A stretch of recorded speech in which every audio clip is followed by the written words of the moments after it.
Welcome back, everybody. All right, so again, we're just going to do a really short video and just kind of tell you guys what has sold and things to be on the lookout for. We're going to go over two.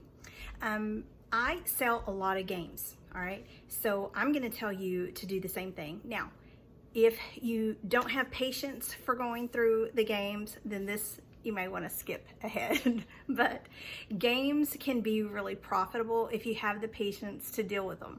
You're going to have to, of course, open them up, make sure all the pieces are there, and then if anything is wrong with it, in detail, add that to your listing. But for the most part, I have, and I run into a ton of games and I sell a ton of games. So I'm gonna tell you that this would be a huge, be on the lookout for Bolo. So make sure that you are always on the lookout for games and vintage games in particular. And a lot of times they're gonna be games that you've never even heard of. Case in point. All right, so pick this game up for $6 and here's what it sold for. And it sold fairly quickly. I only had it listed for about 2 weeks before it sold.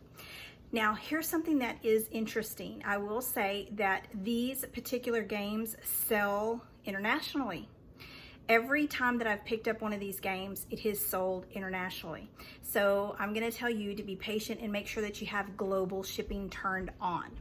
Then we have this next little tidbit, which is, of course, vintage. Garfield seems to do really, really well. However, some of the Garfield things that are pretty common, not so much. But Garfield phones are one of those particular items that sells really good, especially if it's in pretty good condition. So this Garfield phone picked it up in a pick that we did, and so it was all lotted together. I'm gonna estimate that I paid maybe $1 for this Garfield, and here's what he sold for. So be on the lookout. Always make sure that you are digging through, going through different things, and of course making sure that you're cleaning up your items. You don't want to just list them all dusty and dirty. You do want to make sure that you're cleaning them up, making sure that they're in working order, and then in detail adding whatever is wrong with them into your listing. Okay, so that's going to be it for my video for today.